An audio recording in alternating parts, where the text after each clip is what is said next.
Barak Yahweh, Barak Yahweh, Barak Yahweh, Barak Yahweh, Barak Yahweh, Barak Yahweh, Call Layam Adonai Yahweh, Bashem Shamalak Yahweh, Bashem Kakadash, the honors of the apostles and elders, great melts on peace, citation, hopeful elect, Shalom. And this lesson is going to be about Sylvester Stallone's wife filed for divorce because he wanted another dog.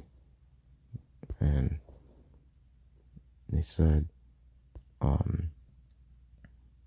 they claim that this post pretty much appeared first on Consequence, which is some website. I haven't really looked into it, but it says, before you think about bringing another pet into the family, despite your partner's wishes, think again. Sylvester Stallone's wife, model Jennifer Flavin, reportedly filed for divorce after the couple disagreed over whether or not to get a new dog. TMZ reports that Stallone wanted to adopt a Rottweiler to help protect the family, but Flavin wasn't into the idea, spurring a heated argument earlier this summer that apparently brought up a number of other issues between the couple. Sources told TMZ, in quote, none of those issues appear to be marriage enders, although we think the timing is a little too convenient. Regardless, Stallone persisted and adopted a Rottweiler anyway. The pup, Dwight, shares a first name with Stallone's character on the upcoming Paramount Plus crime drama series Tulsa King. Sources insist that the actor felt he and Flavin could have worked out differences, but now the divorce is underway. He seems to be really leaning into the new dog dad lifestyle. On August 5th, he shared an Instagram post dedicated to Dwight, captioned, in quote, so incredibly happy with my newly acquired four-legged friend, Dwight. My character's name from the series, Keep Punching and Keep Barking. Thank you very much to trainer and breeder Dave Smith and his wonderful wife. Another Instagram post arrived 3 days later, captioned, end quote, Dwight, definitely a true friend. Keep punching and keep barking. That all seemed perfectly innocent, but it seemed suspicious after Flavin shared a photo August 10th of her with couple's 3 daughters. End quote, these girls are my priority, she wrote. Nothing else matters, the 4 of us forever. That number feels very specific. As a final nail in the coffin, earlier this week, Daily Mail shared a photo indicating that Stallone had gotten his bicep portrait tattoo of Flavin covered up with a portrait of Butkus, the bull mastiff who appeared alongside Stallone in the first 2 Rocky films. So the lesson we've learned today is it ain't about how hard you hit, it's about how good of a tattoo artist you have. See the post below. This isn't the only sketchy buzz around Stallone's name recently. Back in December, alright, I just mostly want to, bring up some scriptures, Lord willing, you hopefully will be edified. So this is the very first, in Genesis, like these were one of the commandments that how women were supposed to be with their man, because pretty much a man is over a woman, and that really never changed. Of course, at certain time periods, yeah, like in this one now, you have it to where a woman could pass a man, but that's because Esau turned things upside down, and that's a heathen custom to put a woman over a man, or to think a woman is equal to a man, where a man is over a woman in the Israelite custom, which is the true, practice that a lot of people should follow. But anywho, it says in Genesis 3:16, unto the woman he said, I will greatly multiply thy sorrow, thy conception, and sorrow thou shalt bring forth children. This is the main part right here. And thy desire shall be to thy husband, and he shall rule over thee. Right? Because it shows you that how, what, women are the weaker vessel, And that shows you right there that that scripture in the New Testament where it says that the head of a woman is the man. Right? And pretty much it shows you how a woman is basically supposed to be submissive to her man, you know? Because without a man in a woman's life, you know, especially a man of the Lord chiefly, that woman is going to be what? Like a chicken with no head, you know? Because when you don't have a head, you know, when your mind is corrupted, your actions are going to be corrupted, you know? That's why when people lose their mind, what? They do crazy shit, you know? So they do things that you wouldn't normally expect them to do, and you'll be questioning it. Yeah. And that's something that a lot of these women are gonna really have to understand, and the end times, like, and the times we coming into, that eventually that whole lifestyle that they be living and thinking that they're first, that they should be put on a pedestal, like that shit is gonna be done away with when this, as soon as the society crashes, as soon as this government, you know, goes down. It's not gonna be about them no more. And they're gonna realize how precious a man is, chiefly a man of the Lord, you know? I'll bring out more precepts. So 1 Corinthians chapter 7, verse 29 says, "But this I say, brethren, the time is short. It remaineth that both they that have wives be as though they had none." Right.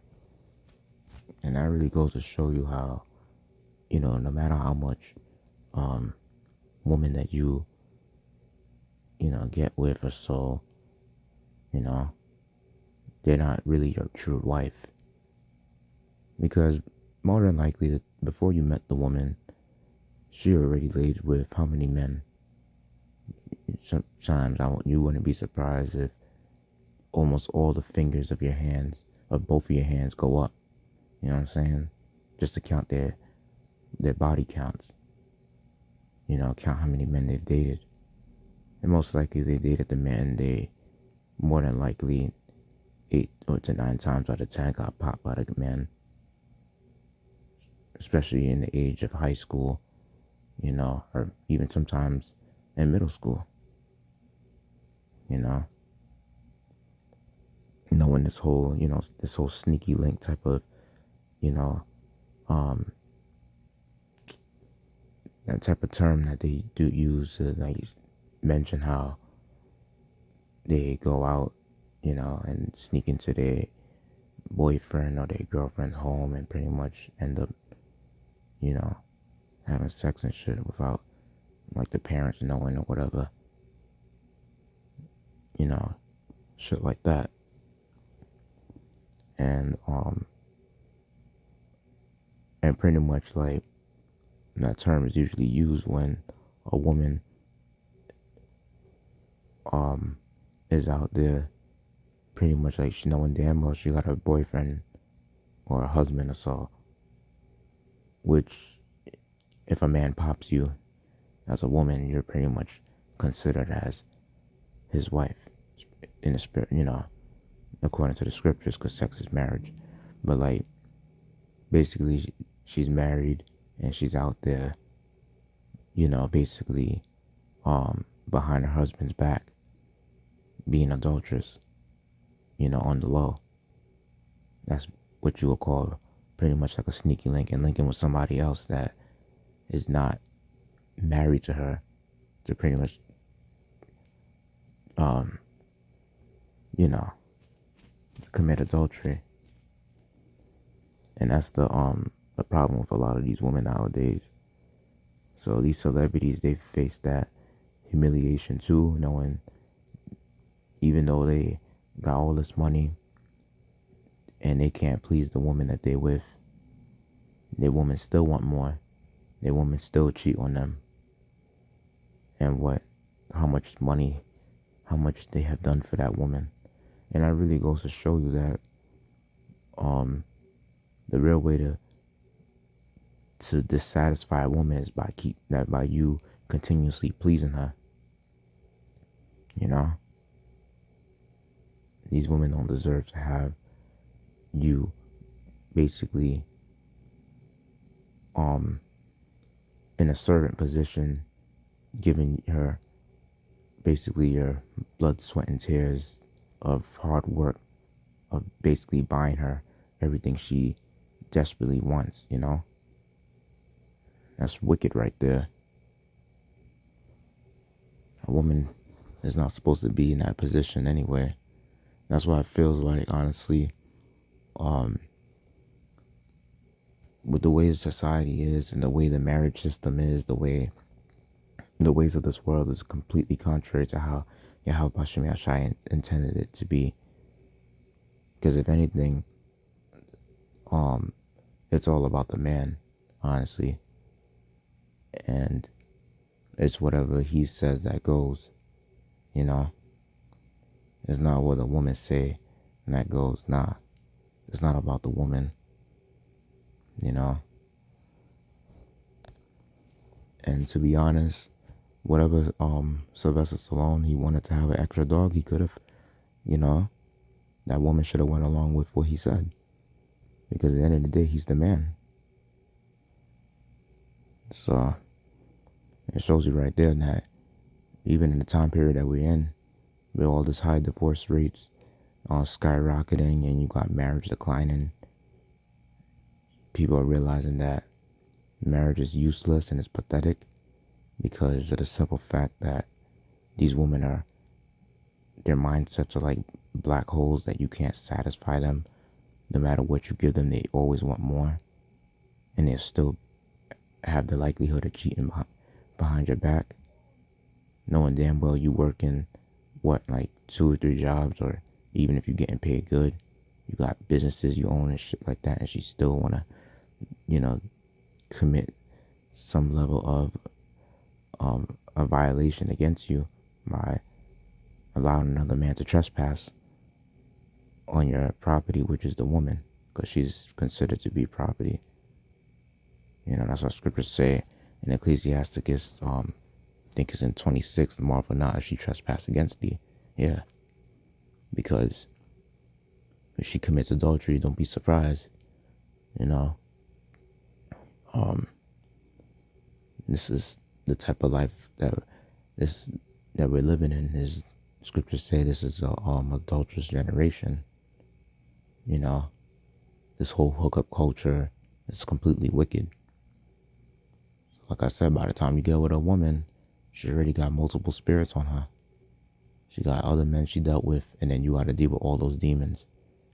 And eventually, the man that she marries, she wants that man to be like a cleanup man. Get the fuck out of here with that shit. That shit is just completely wicked, and that's totally going off.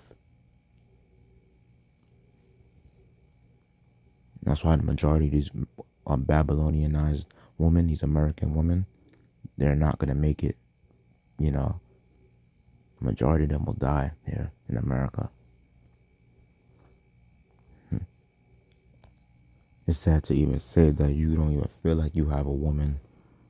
Basically, like, you, even though no matter how much you marry, no matter how much you have sex with that woman, it feels like it's not even truly your woman, because she's not even going to be desiring to serve you and put you on top. Like, basically, you have it to where she think that you're equal to her, so she think that you got to be doing the portion of the cooking and cleaning as well, when she's supposed to be doing all that. In reality, as the scriptures say, she's supposed to be doing all that, because you're the man, and there's laws on how a woman is supposed to be. So 1 Timothy chapter 5, let's see, start at verse 11. It says, but the younger widows refuse, for when they have begun to wax wanton against Hamashiach, they will marry, having damnation, because they have cast off their first faith, and withal they learn to be idle, wandering about from house to house, and not only idle, but tattlers also, and busybodies speaking things which they ought not. Right? And the scripture said in verse 15, for some already turn aside after Satan. And that's going into, how they following after the ways of Esau, who's the physical counterpart of the spiritual demon Satan. Basically the third dimensional demon, on a physical realm. Yeah, that would be the so-called white man, which is Esau. And 1044 call him Yasharahla. But pretty much that's what happens when these women, they follow after the ways of Esau. So technically it feels like that woman that you with, she's not even really your woman. I'm just saying, just to put that out there. As the scripture says. That's why Apostle Paul and Jeremiah was saying, not to have children in this place, seek not a wife. He's referring to a time period where women are basically corrupt and they go against, against their man and shit like that. But with that, I hope I made it listen edifying. Let's give all glory, praise, and honor to Adonai Yahweh, Hashem, Shamalak, Yahweh, Hashem, Kakadash, Tabanas, Apostle, and Elders, Green, Millstone, Peace, Station, Full Light, Yahweh, Hashem, Shabbat, Shash, Jalak, Yam, Adawam, Yam, Wako, Yam, Wa, Ababa, Shalom.